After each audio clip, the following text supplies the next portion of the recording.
Hello Shravan గారు. Hello Nagaraj గారు.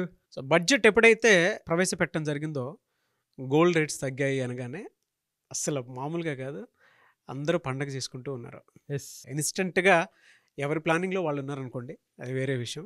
అయితే ఇన్వెస్ట్మెంట్ పాయింట్ ఆఫ్ వ్యూ నుంచి చూసినప్పుడు, బిజినెస్ పాయింట్ ఆఫ్ వ్యూ నుంచి చూసినప్పుడు మనం అలాగో మైండ్ఫుల్ మిలీనియర్ అనేటువంటి సిరీస్ చేస్తూ ఉన్నాము. అవును. గోల్డ్ అనేది ఎందుకంత ప్రాముఖ్యతగా నిలుస్తూ ఉంటుంది? అట్ ద సేమ్ టైం ఎవరైనా సరే ఈ బిజినెస్ చేసేటువంటి వాళ్ళు ఫాలో అవ్వాల్సినటువంటి ప్రిన్సిపల్స్ ఏంటి? అసలు గోల్డ్ గురించి మాట్లాడుకుంటే అది అనంతం. అయితే ఇప్పుడంటే మనం రోడ్డు మీదకి వెళ్తే షాపులు కనిపిస్తున్నాయి, ఈజీగా డబ్బులు ఉంటే కొనుక్కోగలం. కానీ అసలు గోల్డ్ మన భూమి మీదకి ఎలా వచ్చింది, అసలు ఎందుకు ఇన్ని ఎలిమెంట్స్ ఉండగా కూడా గోల్డ్కే ఎందుకు అంత ప్రాముఖ్యత అనే దాని గురించి మనం మాట్లాడుకుందాం. నాగరాజ్ గారు, అసలు మన భూమి మీద గోల్డ్ దొరుకుతుంది అనుకుంటాం అంతా కదా, అసలు భూమి మీదకి గోల్డ్ ఎలా వచ్చింది? అయితే భూమి సూర్యుడు లేకముందే కొన్ని వేల సంవత్సరాలకు ముందు విశ్వంలో బంగారం ఉంది. అంటే అసలు బంగారం ఎలా భూమి మీదకి వచ్చింది అనేది మాట్లాడుకుందాం. సో ఎప్పుడైతే ఒక నక్షత్రం పేలుతుందో, విస్ఫోటనం జరుగుతుందో, లేదా రెండు న్యూట్రాల్ స్టార్స్ గుద్దుకుంటాయో, ఢీకొంటాయో, సూర్యుడి మధ్య భాగంలో వేడి ఉంటుంది కదా, 6000 రెట్లు వేడి ఉత్పత్తి అయ్యి ఆ టెంపరేచర్కి, ఆ ఎనర్జీకి లైటర్ గ్యాసెస్ అయిన హీలియం అండ్ హైడ్రోజన్ కలిసి ఒక డెన్స్ మెటీరియల్ ఫామ్ చేస్తుంది, అదే గోల్డ్. ఆ గోల్డ్ విశ్వంలో అలా విసిరేయబడుతుంది. అలా విసిరేయపడగా ఎప్పుడైతే మన భూమి ఫామ్ అవుతుందో, ఆ గోల్డ్ మన భూమి మీదకి మధ్య భాగంలో అలాగా కొన్ని సంవత్సరాల తర్వాత భూమి ఉపరితలం మీద ఉంది. అంటే మనకి ఇప్పుడు 10 కిలోమీటర్లు తవ్వితే గోల్డ్ దొరుకుతుంది. ఎంత కష్టపడాలంటే గోల్డ్ వెతకడానికి 1000 కేజీల రాళ్ళు, రప్పలు, చెత్త చెదారం మొత్తం తీసేస్తే 6 గ్రాముల బంగారం వస్తుంది. ఇప్పటి వరకు కొన్ని వందల సంవత్సరాలుగా మనం ఎంతైతే గోల్డ్ తీసామో, ఎంతైతే బరువుతున్న బంగారం తీసాం కదా, అంతే ఐరన్ తీయడానికి మనకు కేవలం ఒకే 1 గంటలో తీయచ్చు. అంటే ఇప్పటి వరకు ఎంతైతే బంగారం తీసామో అంతే బంగారం ఒకవైపు, అంత బంగారం ఉన్న ఐరన్ తీయడానికి కేవలం 1 గంట మాత్రమే పడుతుంది. అంటే అర్థం చేసుకోండి గోల్డ్ తీయటం ఎంత కష్టం. అయితే ఇప్పుడు చాలామంది అనుకుంటారు, మనం ఇంత డెవలప్ అయ్యాం కదా, అడ్వాన్స్ అయ్యాం కదా, మనం ఎందుకు గోల్డ్ తయారు చేసుకోకూడదు? సైంటిస్టులు కానీ ఎవరైనా తయారు చేయొచ్చు కదా, ల్యాబ్స్లో తయారు చేయొచ్చు కదా అని అనుకుంటారు. అవి కూడా జరిగాయి. అవునా? ఎలా జరిగిందంటే 1660లో ఒక ఆల్కమిస్ట్ ఏం చేశారంటే, ప్రజలందరినీ పిలిచి మీ అందరికీ బంగారాన్ని ఇస్తాను, కానీ నేను చెప్పింది చేయండి. ఏంటి అంటే వీళ్ళందరూ యూరిన్ని ఆయన కలెక్ట్ చేసుకున్నారు. యూరిన్ 5660 లీటర్ల ఆఫ్ యూరిన్ని ఆయన ఒక ట్యాంకర్లో కలెక్ట్ చేసుకున్నారు. చేసి దాన్ని కొన్ని రోజుల పాటు వేడి చేశారనమాట. వేడి చేస్తే బంగారం రాలేదు, కానీ ఫాస్ఫరస్ వచ్చింది. అంటే మనం ఎంత ఎక్స్టెంట్కి వెళ్ళారు అనేది కూడా అర్థం చేసుకోవచ్చు, ఎన్ని ఎక్స్పెరిమెంట్స్ జరిగాయి బంగారాన్ని తీయడానికి.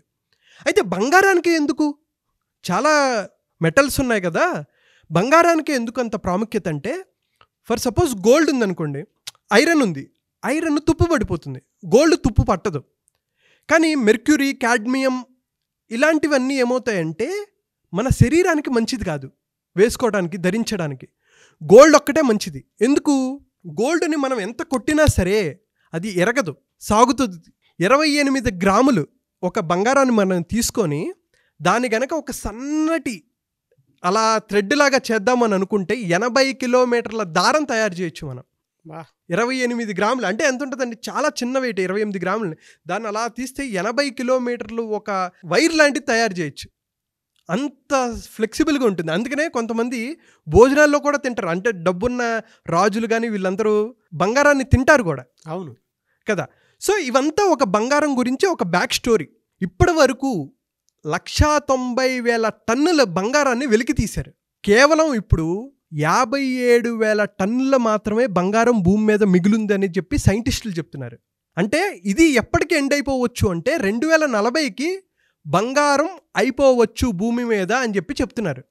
ఇంకేం లేదా బంగారం అంటే? ఉంది, భూమి మధ్య భాగంలో ఉంది. భూమి మధ్య భాగంలో అంటే నువ్వు 5,000 కిలోమీటర్లు 6,000 కిలోమీటర్లు తవ్వితే తప్ప అది దొరకదు.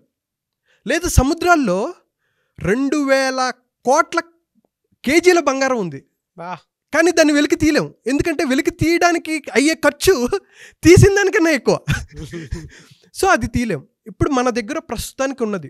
అయితే చాలామంది రీయూజబుల్ గోల్డ్ ఉంటుంది, అంటే పాత జ్యువెలరీ ఇవన్నీ ఉంటాయి కదండి, వాళ్ళు ఇచ్చి కొంచెం కొత్తగా చేసుకొని దానికి కొంత బంగారం యాడ్ చేసి వీళ్ళు తయారు చేసేటప్పుడు చేస్తారు. ఇది గోల్డ్ యొక్క స్టోరీ. అందుకని గోల్డ్కి చాలా డిమాండ్. అయితే తరతరాలుగా చూసుకుంటే గోల్డ్ వాల్యూ పెరుగుతుందే తప్ప ఎక్కడ తగ్గట్లేదు, తగ్గదు కూడా. ఎందుకు? డిమాండ్ అండ్ సప్లై ఎప్పుడైనా అంతే కదా. అందరికీ మోజుంది, అందరూ కొనాలనుకుంటారు, వాల్యూ పెరుగుతూ ఉంటుంది, మేము ఎలాగైనా కొనాలి అని చెప్పేసి అనుకుంటారు. అయితే ఇంకొకటి ఏంటంటే ఇన్వెస్ట్మెంట్ పర్స్పెక్టివ్గా మాట్లాడుకుంటే US డాలర్ అండ్ గోల్డ్ రెండు ఆపోజిట్ డైరెక్షన్లో ఉంటాయి. ఎప్పుడైతే US డాలర్ అంటే ఒక యుద్ధం జరిగింది, స్టాక్ మార్కెట్లు పెరుగుతున్నాయి అనగానే జనాలంతా స్టాక్ మార్కెట్ వైపు మొగ్గు చూపిస్తారు, అప్పుడు గోల్డ్ వాల్యూ తగ్గుతుంది. అదే ఎప్పుడైతే యుద్ధాలు జరిగాయో స్టాక్ మార్కెట్ పడిపోతుంది, గోల్డ్ వాల్యూ పెరుగుతుంది. సో ఇది ఇన్వెస్ట్మెంట్ పర్స్పెక్టివ్ చూసుకుంటే ఎప్పుడు ఇన్వెస్ట్ చేసుకుంటున్నాం, లాంగ్ టర్మ్లో చూసుకుంటే gold is a good investment. అయితే ఎప్పుడు హారం రూపంలో బంగారం రూపంలో ఫిజికల్గా కన్నా కూడా అది ఓకే. దాంతోపాటు గోల్డ్ ETFs అని ఉంటాయి, గోల్డ్ బాండ్స్ ఉంటాయి, దాని తర్వాత సోవరిన్ బాండ్స్ ఉంటాయి, వాటిలో కూడా ఇన్వెస్ట్ చేసుకోవచ్చు. అంటే మేకింగ్ ఛార్జెస్ ఇవన్నీ పడకుండా ఉండేది చూసుకోవాలనుకుంటే. ఇప్పుడు మీరు అడిగిన క్వశ్చన్ మెయిన్గా మనం బిజినెస్ ఓనర్స్ గురించి మాట్లాడుకుంటున్నాం కాబట్టి వాళ్ళకి ఇప్పుడు కూడా మంచి శుభవార్త. ఎందుకంటే ఇప్పుడు బడ్జెట్ రిలీజ్ అయింది. బడ్జెట్ రిలీజ్లో ఏం చెప్పారంటే 15% ఉండే కస్టమ్ డ్యూటీని ఇప్పుడు 6% చేశారు. అంటే గోల్డ్ ప్రైజెస్ 9% తగ్గే అవకాశం ఉంది. అంటే కొనే వాళ్ళకి కానీ వేరే వాళ్ళు ఇంపోర్ట్ చేసుకోవాలనుకున్నా అది కూడా మన వాళ్ళు ఇంపోర్టే ఎక్కువ చేసుకుంటారు. ఎందుకంటే 50% ఆఫ్ గోల్డ్ సౌత్ ఆఫ్రికా ఎక్కువ అక్కడ ఉందన్నమాట. అక్కడ నుంచి మనం తీసుకుంటాం. మన దగ్గర చాలా గోల్డ్ ఉంది. ప్రపంచవ్యాప్తంగా చూసుకుంటే ఇండియన్ యూజర్స్ 11%, అంటే ప్రపంచవ్యాప్తంగా చూసుకుంటే 11% మనమే బంగారం యూజ్ చేస్తాం.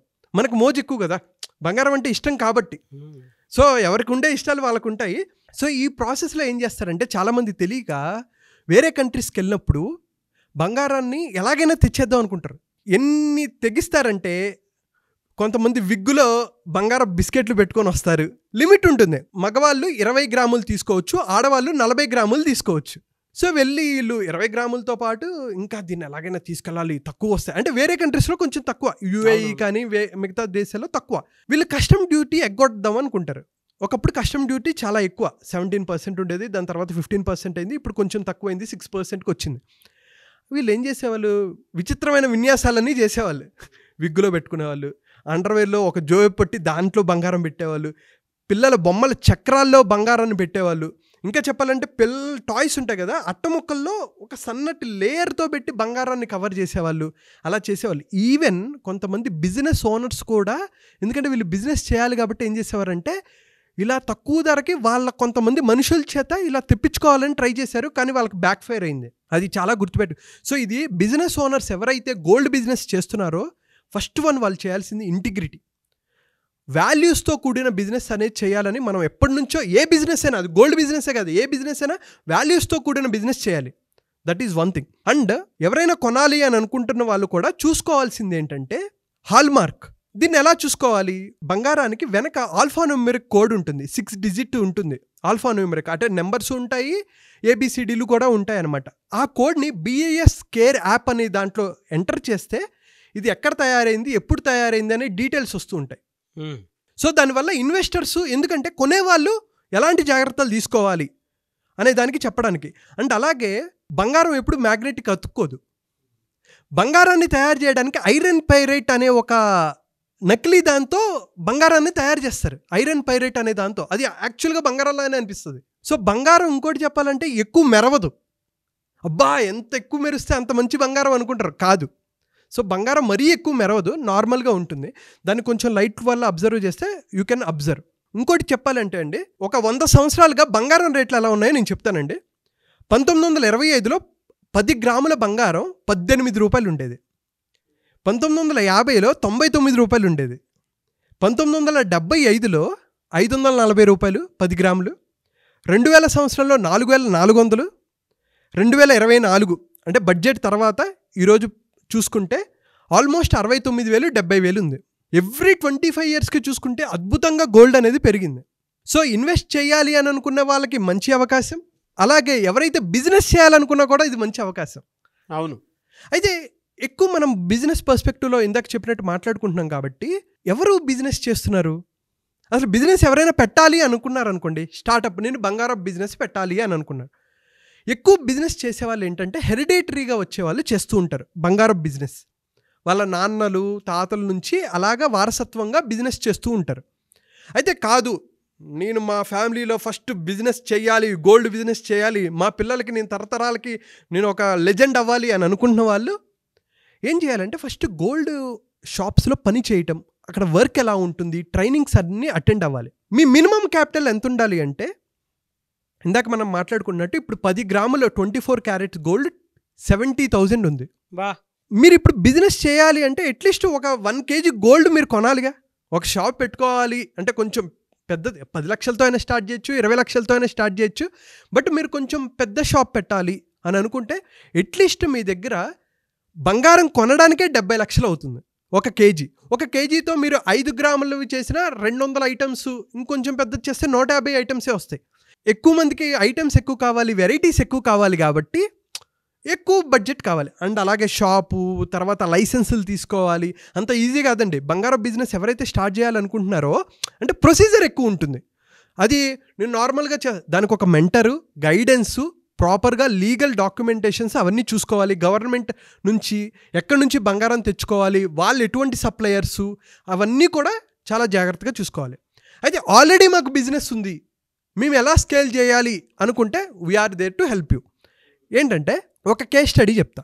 భారతదేశంలో చాలామంది చాలా బంగారపు షాపులు ఉన్నాయి.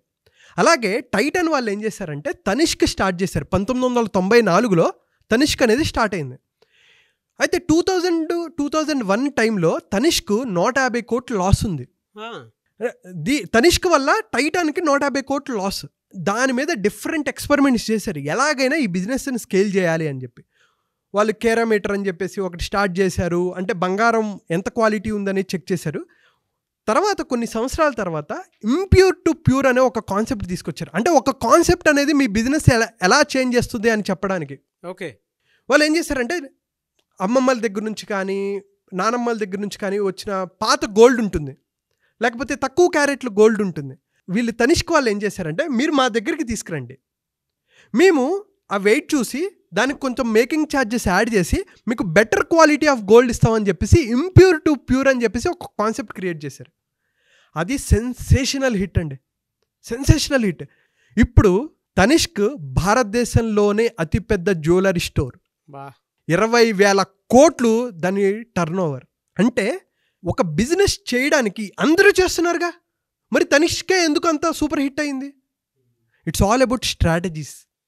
ఎటువంటి స్ట్రాటజీస్, ఎటువంటి నిర్ణయాలు తీసుకోవాలి, వాల్యూ ఎడిషన్ ఎలా చేయాలి, మార్కెటింగ్ ఎలా ఇంప్రూవ్ చేసుకోవాలి అనేది ప్రతిదీ మీరు కనుక బిజినెస్లో ఇంప్లిమెంట్ చేయగలిగితే అద్భుతమైన రిజల్ట్స్ వస్తాయి. చాలామంది ఫేక్ చేస్తారండి. ఎక్స్పర్ట్స్ అయిన వాళ్ళు ఎప్పటి నుంచో బంగారం కొంటారు. ఇప్పుడు నాలాంటి వాడికైతే బంగారం షాప్లోకి వెళ్ళి కూర్చోబెట్టి అనుకో, మా మదర్ లాంటి వాళ్ళు ఉంటారు. నాకు ఎలా బంగారం మీద ఎక్స్పీరియన్స్ అంటే షాపులన్నీ తిప్పేవారు మా అమ్మ, తిప్పి కూర్చోబెట్టి నేను 3-4 గంటలు అక్కడే షాప్లో కూర్చునేవాడిని. ఏంట్రా బాబు నెక్స్ట్ ఏంటి.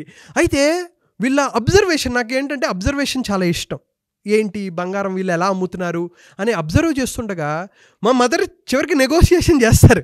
అయితే వాళ్ళకి క్లియర్ తెలుసు మేకింగ్ ఛార్జెస్ ఎంత, వేస్టేజ్ ఛార్జెస్ ఎంత, జిఎస్టీ ఎంత అని వాళ్ళు క్లియర్ కట్గా వాళ్ళ మైండ్లో ఉంటుంది. అలాంటి వాళ్ళని నువ్వు ఫేక్ చేయలేవు. సో బిజినెస్ ఓనర్స్కి నేను చెప్పేది ఏంటంటే క్లియర్గా ఉండండి, ట్రాన్స్పరెంట్గా ఉండండి, జెన్యూన్గా మీరు బిజినెస్ చేయండి. షార్ట్ టర్మ్గా కన్నా లాంగ్ టర్మ్లో మీరు ఫోకస్ చేయండి. అలాగే వాల్యూ ఎడిషన్, ఒక వీడియోస్తో వాళ్ళు ప్రమోషన్ చేసుకోవచ్చు, అవేర్నెస్ క్రియేట్ చేయొచ్చు. డిఫరెంట్ వేస్లో వాళ్ళు ప్రజలకి ఒక అవేర్నెస్ అనేది క్రియేట్ చేయొచ్చు. అండ్ ఇప్పుడు కొత్తగా మీరు ఇందాక చెప్పినటువంటి తనిష్క్ కాన్సెప్ట్నే అవును నథింగ్ బట్ అనమాట. అంటే ఎలా అంటే తాకట్లో ఉన్న మీ గోల్డ్ని మేము విడిపిస్తాము, ఎస్ సార్ అని చెప్పి దాన్ని తీసేసుకొని కొంతమంది ఉన్న గోల్డ్ తీసుకొని విడిపిస్తున్నారు. గోల్డ్ తీసుకొని దానికి ఏదైనా కావాలి అనుకుంటే మీరు చెప్పిన కాన్సెప్ట్ ప్రకారమే కొన్ని చేంజెస్ చేసి ఇస్తున్నారు. అట్ ద సేమ్ టైం ఉన్న గోల్డ్ని ఎందుకు పోగొట్టుకోవటం అని చెప్పేసి బిజినెస్ చేసేటువంటి గోల్డ్ కొనుక్కుంటున్నారు ఇప్పుడు. అవును ఖచ్చితంగా గోల్డ్ కొనుక్కుంటున్నారు. అంటే బిజినెస్లో అలాంటి స్ట్రాటజీని కూడా వాడి వాళ్ళ బ్రాండ్ క్రియేట్ చేసుకుని ముందుకెళ్తున్నటువంటి వాళ్ళు చాలా మంది ఉన్నారు. డెఫినెట్లీ, ఎందుకు అదే చెప్తున్నానండి. ఇప్పుడు గోల్డ్ గురించి మాట్లాడుకుంటే చాలా డిఫరెంట్ టాపిక్స్ మనం చేయాలి. ఇంకోటి ఎవరైతే ఇంట్రెస్టెడ్ ఉన్నారో పార్ట్ 2 కావాలని అడగండి, మేము డెఫినెట్గా పార్ట్ 2 చేస్తాము. Very good knowledge and very good content అండి, no doubt. As a business coach మీకు అదంతా అవగాహన ఉంది కాబట్టి ఒక మంచి వాల్యూ యాడెడ్ విషయాలు కూడా మీరు అందులో చెప్పడం జరిగింది. అయితే కొంతమంది గోల్డ్ బిజినెస్ పెట్టాలి అనుకున్నటువంటి వాళ్ళు ఉంటారు, అవును. లేదు ఆల్రెడీ గోల్డ్ బిజినెస్ ఉంది దాన్ని ఎక్స్పాండ్ చేయాలనుకున్నటువంటి వాళ్ళు ఉంటారు. మిమ్మల్ని అప్రోచ్ అవ్వాలి అని అంటే ప్రాసెస్ ఏంటి, ఎలాగా, మీరు వాళ్ళకి టైం ఇస్తారా? తప్పకుండా అండి, తప్పకుండా. సో గోల్డ్ బిజినెస్ ఎవరు స్టార్ట్ చేయాలి అనుకున్నా, ఎప్పుడైతే నేను ఆల్రెడీ వీడియోలో చెప్పానో అంత బడ్జెట్ ఉంది మీకు అనుకుంటే ఖచ్చితంగా మనల్ని సంప్రదించవచ్చు. కింద కనిపిస్తున్న నెంబర్ ఫోన్ చేసి, లేదు ఆల్రెడీ మేము బిజినెస్లో ఉన్నాము, మేము చాలా కాంపిటీషన్ ఉంది, వీళ్ళని మేము దాటుకుంటూ ముందుకు వెళ్ళాలి, ఎలా వెళ్ళాలో అర్థం కావట్లేదు అనుకుంటే వాళ్ళకి మనం స్టెప్ బై స్టెప్ స్ట్రాటజీస్ చెప్తాం. అంటే ఎలా మనం వీడియోస్తో వాళ్ళకి అవేర్నెస్ క్రియేట్ చేయొచ్చు, ఆడియన్స్ని ఎలా హుక్ చేయొచ్చు, రిపీటెడ్గా ఎలాగైతే కస్టమర్స్ని పొందొచ్చు, అలాగే ఆల్రెడీ ఉన్న కస్టమర్స్ని డేటాబేస్ని వాళ్ళు మ్యాక్సిమం ఎలా యూటిలైజ్ చేసుకొని మ్యాక్సిమం సేల్స్ ఎలాగా, రెవెన్యూ ఎలా పెంచుకోవాలి, ప్రాఫిట్స్ని ఎలా పెంచుకోవాలి, ప్రతిదీ మనం వాళ్ళతో కూర్చొని డిస్కస్ చేసుకొని వాళ్ళ స్ట్రాటజీస్లో చిన్న చిన్న మార్పులు చేసి అద్భుతమైన ఫలితాలు మనం తెప్పించడంలో ఎటువంటి సందేహం లేదు. నేను ఆల్రెడీ అలా చేశాను. మా ఫ్రెండ్స్ కొంతమంది బిజినెస్లో ఉన్నారు, వాళ్ళకి మనం గ్రోత్ చూపెట్టాం. అలాగే ఎవరైనా సరే, పెద్దదైనా సరే చిన్నదైనా సరే, ఖచ్చితంగా కాంపిటీషన్కి నిలబడాలి అని అనుకుంటే మనం హెల్ప్ చేస్తాం sir. Okay, very good sir. So మీరు కనుక ఎవరైనా సరే గోల్డ్ బిజినెస్ పెట్టాలి అనుకునేటువంటి వాళ్ళైనా సరే, the same time already me business ఉంది, ఎక్స్పాన్షన్ కోసం చూస్తూ ఉన్నారు, సో ఏ విధంగా వెళ్తే బాగుంటుంది అనుకునేటువంటి ఆలోచన కనుక మీకుంటే, మీరు శ్రావణ్ వారణాసి గారిని సంప్రదించాలి అనుకుంటే అపాయింట్మెంట్ కోసం స్క్రీన్ మీద మీకు కాంటాక్ట్ నెంబర్ కనిపిస్తుంది. దానికి మీరు కాల్ ఆర్ మెసేజ్ వాట్సాప్ చేసి వెంటనే మీరు అపాయింట్మెంట్ బుక్ చేసుకోవచ్చు. అండ్ పర్సనల్గా కూడా సో ఈ గోల్డ్కి సంబంధించినటువంటి కొన్ని థీమ్స్ ఉంటాయన్నమాట. ఇలా ప్రమోట్ చేస్తే బాగుంటుందనో, లేదంటే ఎక్స్పాన్షన్కి ఏ విధంగా వెళ్తే బాగుంటుందనో కొన్ని థీమ్స్ తోటి మీకు కావాలనుకునేటువంటి వాళ్ళు ఉంటారు. ఆల్రెడీ మేము బిజినెస్ పెట్టామండి, బట్ ఎందుకో అంత ఇదిగా లేదు అనుకునేటువంటి వాళ్ళు. ఎందుకంటే ఇప్పుడు గోల్డ్ రేట్స్ తగ్గిన తర్వాత ఏంటంటే దాంట్లో కూడా కొన్ని లూప్ హోల్స్ ఉంటాయి. సో దాన్ని ఎలా అడ్వాంటేజ్ తీసుకుని ముందుకెళ్ళొచ్చు అనుకున్నటువంటి ఆలోచనతో కూడుకున్నటువంటి వాళ్ళు వెంటనే స్క్రీన్ మీద మీకు కాంటాక్ట్ నెంబర్ కనిపిస్తుంది. దానికి మీరు అప్రోచ్ అయ్యి అపాయింట్మెంట్ తీసుకొని, మీరు కనుక శ్రావణ్ వారణాసి గారిని పర్సనల్గా కలుద్దాము అనుకున్నటువంటి వాళ్ళు ఏ రకంగా అయినా చూసుకున్నా స్క్రీన్ మీద కనిపిస్తున్న నెంబర్ సంప్రదిస్తే సరిపోతుంది. అండ్ ఈ వీడియో లైక్ చేయండి, షేర్ మాత్రం తప్పకుండా చేయండి. మీకు పార్ట్ 2 కావాలి అనుకునేటువంటి వాళ్ళు, పార్ట్ 2 కూడా ఉంటుంది కదండి దీని మీద. తప్పకుండా ఎవరైతే టైప్ చేస్తారో ఈ వీడియో ఎలా ఉందో చెప్పి పార్ట్ 2 ఎలా ఉందంటే ఖచ్చితంగా మనం చేస్తాం సార్. ఎస్, సో పార్ట్ 2 కావాలనుకుంటే దానికి కూడా మీరు కామెంట్ బాక్స్లో పోస్ట్ చేయండి. ఎనీవేస్ థ్యాంక్ యూ అండి, thank you so much Shravan గారు. థ్యాంక్ యూ అండి, థ్యాంక్ యూ సో మచ్.